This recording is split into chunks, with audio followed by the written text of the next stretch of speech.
History 4. Vikings in England, Rise to Rule.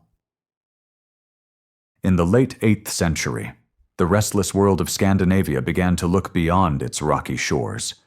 Population pressures, limited farmland, and the lure of riches abroad pushed men to the sea. Advances in shipbuilding gave them longships that could slice through both ocean waves, and shallow rivers, carrying warriors quickly to distant coasts. These men were not only raiders, but also traders and settlers, seeking opportunity where it could be found. Britain, with its monasteries full of treasures and its often poorly defended coasts, became an irresistible target.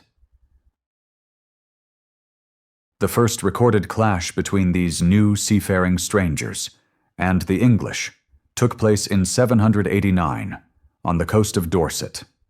According to the Anglo-Saxon Chronicle, 3 ships arrived at Portland, where the local reeve, Beduhard, mistook them for traders.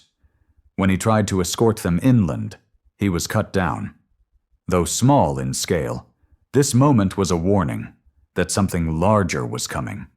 England, accustomed to rivalries among its own kingdoms, was now confronted with a new, unpredictable enemy from across the sea. Just a few years later, in 793, the warning grew into terror. The monastery at Lindisfarne, one of the most sacred sites of Northumbria, was attacked. Monks were slain or carried off, relics were stolen, and the holy island was left in ruins. To contemporaries, it was a shocking desecration, interpreted as a punishment from God. Though not the very first raid, Lindisfarne burned itself into memory as the symbolic beginning of the Viking Age in England. From then on, the coast would never be safe again. By 865, the raids had transformed into something more permanent. A massive force known as the Great Heathen Army landed in East Anglia, no longer content with seasonal plunder. They marched across the countryside, and by 867, they had captured the great city of York. This was a turning point. The Vikings were no longer just raiders, they were conquerors. They wintered on English soil, leaving behind not fleeting terror, but the foundations of what would become a new political reality, later known as the Danelaw. Evidence of their presence can still be found in archaeology.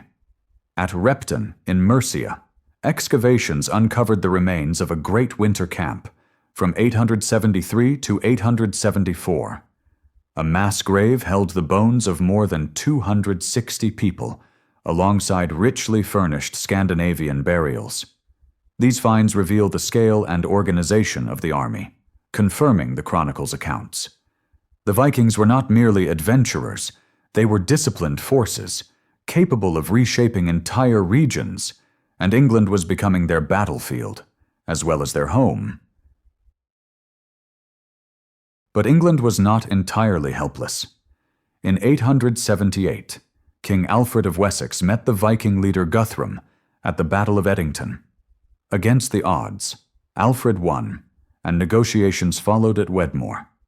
Out of this came an agreement that divided the land into spheres of influence, securing Wessex and giving rise to the Danelaw.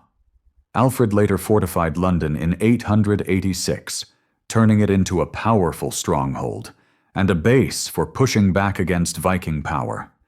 These moves ensured that English resistance did not collapse, but instead evolved into a long struggle for survival and dominance. The struggle continued into the following century. In 991, at the Battle of Maldon, the English were defeated, and King Ethelred resorted to paying vast sums of silver, known as Danegeld, to buy peace. These payments became a costly habit, draining the kingdom's wealth. Tensions escalated in 1002 with the St. Brice's Day massacre, when Ethelred ordered the killing of Danes living in English towns. Far from solving the problem, it enraged Scandinavia and gave Svein Forkbeard, King of Denmark, a reason to invade with greater force. The climax came in the early 11th century. Svein conquered England in 1013, and after his death, his son Cnut reconquered it in 1016. Under Cnut, England became part of a vast North Sea empire, tied to Denmark, and later Norway. Heavy taxes funded this regime, but the Vikings had gone from raiders to kings. Yet their rule did not last forever. In 1066, the Norwegian king Harald Hardrada made one final attempt to seize England, only to be crushed at Stamford Bridge by Harold Godwinson. Weeks later, the Normans triumphed at Hastings, closing the Viking Age. What had begun with surprise raids ended with the rise of a new power, but the mark of the Vikings on England's history and culture would never be erased.